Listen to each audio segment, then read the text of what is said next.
আমরা সর্বশেষ যেটা করছিলাম, আমরা ফিচারের ব্যাকগ্রাউন্ড একটা কালার দিয়েছিলাম। আমাদের ফিচারের ব্যাকগ্রাউন্ড কালার দিয়ে আমাদের সাইটটা হয়েছিল আর কি এমন।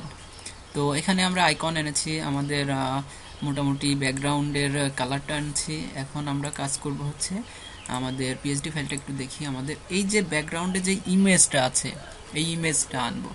তো ইমেজটা আনার জন্য কি করতে হবে আমাদের?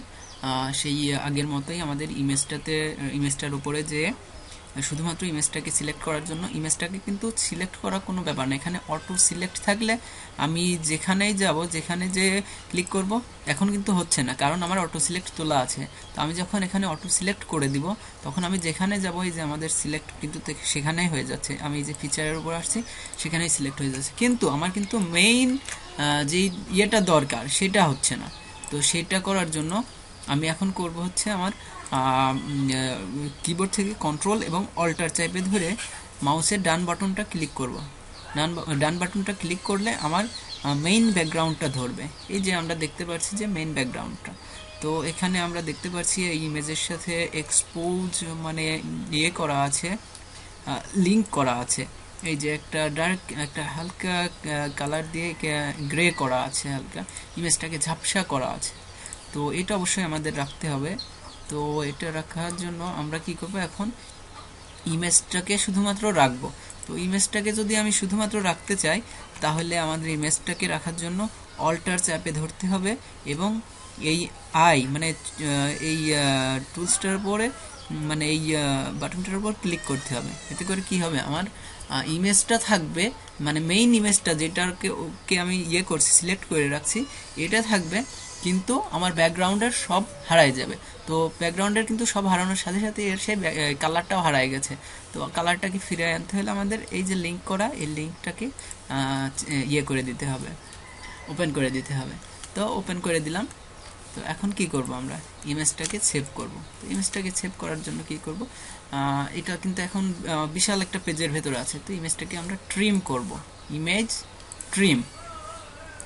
আমরা মোটামুটি এটা হচ্ছে ইয়ে চাচ্ছি, জিপিজি মুডে করব। তো ওকে, ইমেজ ট্রিম করলাম,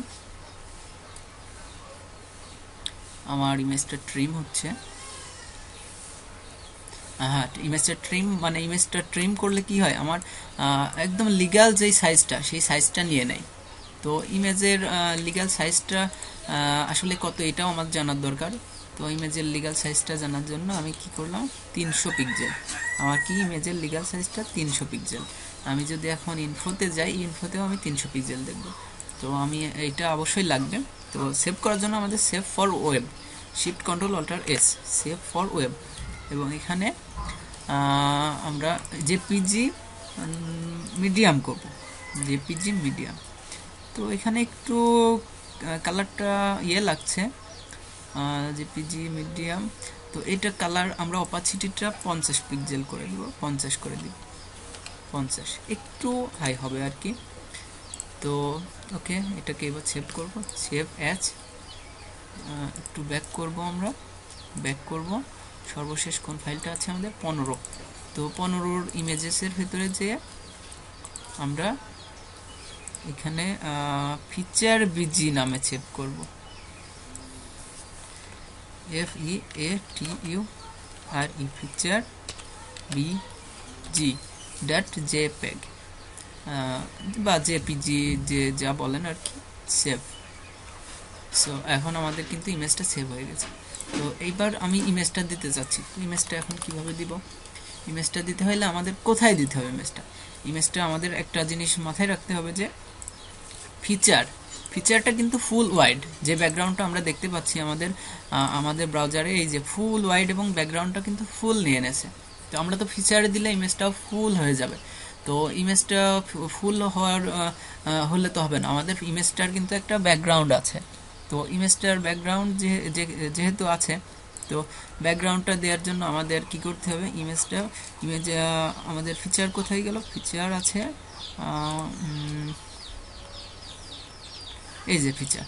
তো ফিচার, এটা হচ্ছে ফিচারের নিচে কি আছে, ইউএল আনঅর্ডার্ড লিস্ট, এবং এর একটা ক্লাস আছে ফিচার লিস্ট। আমাদের ইমেজটা দিতে হবে এখানে। তো এখানে আমরা ইমেজটা দিব। তো ইমেজটা সাধারণত দিতে হয় ব্যাকগ্রাউন্ড নাম লিখতে হয় ব্যাকগ্রাউন্ড URL এবং ফার্স্ট ব্র্যাকেট এবং ফার্স্ট ব্র্যাকেট ক্লোজ, এবং এর ভেতরে আমার সাধারণত ইমেজটা রয়েছে ইমেজেস ফাইলের ভেতর, ফোল্ডারের ভেতর। সেক্ষেত্রে আমার ইমেজেস ফোল্ডারটা সিলেক্ট করতে হলে এখানে কি করতে হবে, আমার সিএসএসটা আছে সিএসএস এর ভেতরে, তো সেই জন্য আমার এখানে dot dot slash IMAGES images slash feature busy FEATURE feature busy dot JPG, এবং এটা ইমেজটা আমরা চাচ্ছি যে রিপিট হবে না। তো আমরা আরেকটা জিনিস করতে পারি centre top CNTER centre TOP, মানে ইমেজটা আমাদের সেন্টারে হবে এবং টপ থেকে, তো মোটামুটি, এবং নো রিপিট REPEAT। তো আমরা এখন দেখব যে আমাদের কাজটা কতটুকু হলো। আর একটা জিনিস অবশ্যই বোঝার বিষয়টা আর একটু ব্যাকগ্রাউন্ড, এই যে URL dot dot dot dot slash, তার মানে আমার সিএসএস থেকে ডট ডট দেওয়ার কারণে সিএসএস থেকে বেরোবে, ব্যাক করবে এবং ইমেজেস ফাইলে ঢুকবে, এবং ঢুকে আমার এই ইয়েতে ইমেজটা যেখানে আছে ইমেজেস ফাইলের ভেতরে ঢুকে ইমেজটা নিয়ে নেবে। তো আমি দেখি কি হলো, আমাদের ইমেজটা কিন্তু চলে আসছে খুব সহজে, কারণ আমাদের ভুল হয়নি কোনো, এই জন্যই।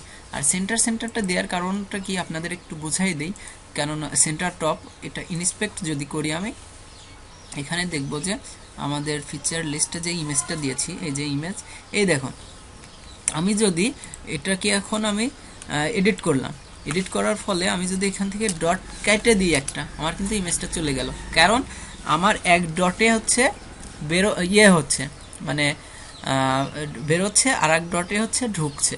তো সেক্ষেত্রে এই যে ডট আবার তিনটা দিলেও হবে না, আমাকে দুটো রাখতে হবে, যেহেতু এক ডট দেওয়ার কারণে সিএসএস ফাইল থেকে ওটা আর কি বেরোচ্ছে, মানে এক কথায় নিয়ম অনুযায়ী, এবং আর এক ডট দিয়ে ঢুকছে, এবং ঢুকে স্ল্যাশ, মানে ইমেজেসের ভেতরে আছে, স্ল্যাশ ইমেজেসের ভেতরে ঢুকছে, এবং ইমেজেসের ভেতরে আমার ফিচার বিজি আছে, এবং ফিচার বিজি বলতে আমার ইমেজটা আছে।